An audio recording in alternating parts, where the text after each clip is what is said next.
नमस्कार, आप देख रहे हैं न्यूज 24 में आपके साथ पूजा राठौर शर्मा और ये हमारा खास कार्यक्रम 2024 का ओबीसी नामा। जी हां, ऐसा हम क्यों कह रहे हैं ये हम आपको बताते हैं। क्योंकि अगले साल होने वाले लोकसभा चुनावों को लेकर तमाम सियासी पार्टियां जिस तरह अभी से पिछड़ी जाति के वोटर्स को लुभाने में लगी है, उसे देखकर ऐसा अनुमान लगाना ज्यादा मुश्किल नहीं कि 2024 के चुनावों में सत्ता उसी की होगी जो इस बड़े वोट बैंक का दिल जीतने में कामयाब होगा। अगले आधे घंटे में हम आपको देश के ओबीसी वोट बैंक का पूरा गणित और उसे लेकर बनाए जा रहे तमाम सियासी समीकरण को विस्तार से समझाएंगे। तो आइए सबसे पहले आपको बताते हैं कि आखिर 2024 का ओबीसी नामा कहता क्या है।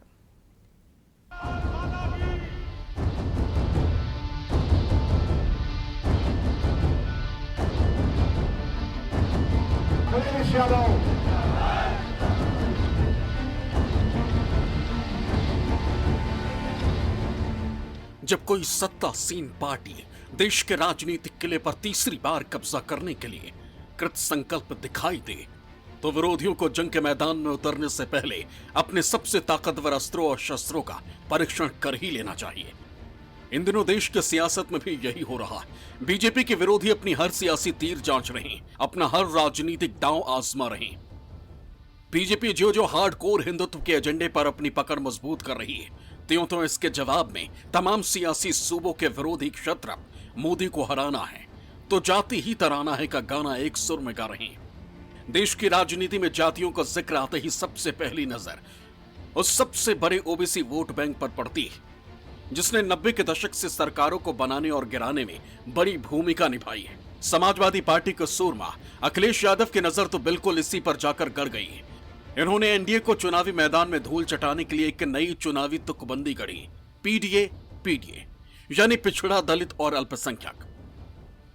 एनडीए के मुकाबले मैंने कहा पीडीए और मैंने कहा पिछड़े, दलित, अल्पसंख्यक, मुसलमान भाई, क्योंकि सबसे ज्यादा भेदभाव इनके साथ हो रहा है। मैंने किसी को एक्सक्लूड नहीं किया है, सबको शामिल करते हुए कहा और कहा कि 80 हराओ, भाजपा हटाओ, क्योंकि उत्तर प्रदेश में 2014 से ही जीत रहे हैं तो 24 में इनका जाना तय है। एक अनुमान के मुताबिक यूपी में सबसे बड़ा वोट बैंक ओबीसी का है। कुछ विश्वसनीय एजेंसियों के आंकड़ों पर नजर डाली जाए तो करीब 42 से 45% आबादी ओबीसी है। मुसलमानों का आंकड़ा 16% और दलितों का करीब 21% बताया जाता है। और अगर इन सबको जोड़ डाला जाए तो ये आंकड़ा 79% से लेकर 82% के बीच ही आता है। दरअसल अखिलेश यादव का ये पीडीए प्लान इसी पर टिका है। माना जा रहा है कि समाजवादी पार्टी के मुखिया ने अपने पीडीए प्लान के जरिए इशारों में मायावती को एक बार फिर लुभाने की कोशिश की है, मगर बुआ ने अपने पुराने बबुआ के प्लान पर पलीता लगाने में ज्यादा देर नहीं की। सपा द्वारा एनडीए के जवाब में पीडीए का राग इन वर्गों के अति कठिन समय में भी केवल तुकबंदी के सिवाय और कुछ नहीं। इनके पीडीए का वास्तव में अर्थ परिवार दल अलायंस है, जिससे स्वार्थ में ये पार्टी सीमित है। इसलिए इन वर्गों के लोग जरूर सावधान रहें। पिछड़े और दलितों के संभावित सियासी जुगलबंदी के मुद्दे पर बहन जी ने जब अपने मुंह भोले भतीजे को मुंह भी नहीं लगाया तो बीजेपी को उनका मजाक बनाने का मौका मिल गया। पीडीए का मतलब मैंने कल बताया था कि श्री अखिलेश यादव जी के पीडीए का मतलब पी फॉर परिवारवाद है, डी फॉर दंगा कराओ है और ए फॉर अपराधियों का साथ देना है। तो इनका पीडीए पिछड़े, दलित और अल्पसंख्यक के लिए नहीं, गुंडागर्दी को उत्तर प्रदेश में बढ़ावा देने के लिए है, कानून व्यवस्था के विरुद्ध आचरण करने के लिए है। ये शराफत की राजनीति छोड़ चुके हैं और यह जो इनका सर्वोच्च था 2019 के लोकसभा में था और 2022 के विधानसभा में था। अब सपा समाप्तवादी पार्टी होगी। 9 सालों के अंदर पूरे भारत के अंदर और यूपी में बीजेपी की सरकार है, इन्होंने तबाह करके रख दिया है। इन्हें ना लोकतंत्र की इज्जत है, ना संविधान की इज्जत है। और मुझे पूरा यकीन है कि 2024 के अंदर विपक्ष अगर एक साथ आ जाता है तो भारतीय जनता पार्टी को बाहर का रास्ता दिखाने में कामयाब हो जाएगी। जिस वोट बैंक के दम पर अखिलेश बीजेपी का विजय रथ रोकने की कोशिश में लगे, उसी वोट बैंक को लेकर बीजेपी ने अब नया दांव चल दिया। इसी 14 जून से बीजेपी ने यूपी के अलग अलग जिलों में महासंपर्क अभियान की शुरुआत की। इस अभियान का मकसद ही समाजवादी पार्टी के वोट बैंक में सेंध लगाना। ऐसा लगता है कि यूपी में ओबीसी वोट बैंक को हासिल करना हर दल की पहली प्राथमिकता बन गई। उत्तर प्रदेश की राजनीति ओबीसी केंद्रित तो नहीं हो सकती है, परंतु ये माना जा सकता है कि चुनाव में किसी प्रकार का राजनीतिक समीकरण काम करता है, और 2024 में चूंकि चुनाव है तो लोकतांत्रिक देश है, इसलिए सभी राजनीतिक दल अपने अपने तरह से कुछ न कुछ प्रोजेक्शंस देना शुरू करेंगे और वो ये चाहेंगे कि जनता उनके लपेटे में आ जाए। मैं समझता हूं कि राजनीति में जो प्रमुख तत्व है वो नेतृत्व है। अब देखते हैं कि 2024 में नेतृत्व या फिर सोशल इंजीनियरिंग किसका दबदबा दिखाई पड़ता है। ये चुनाव का जो परिणाम है वही बताएगा। यूपी में अखिलेश यादव ने ओबीसी के साथ दलित और अल्पसंख्यकों को एकजुट करने के सियासी कवायद में जुटे, तो उधर जाति पर आधारित सियासी समीकरण को साधने में नीतीश कुमार का कोई मुकाबला ही नहीं। नीतीश और तेजस्वी की जुगलबंदी अगर ओबीसी के वोट बैंक को साधने में सफल रही तो बीजेपी के लिए बिहार की राह आसान नहीं होगी।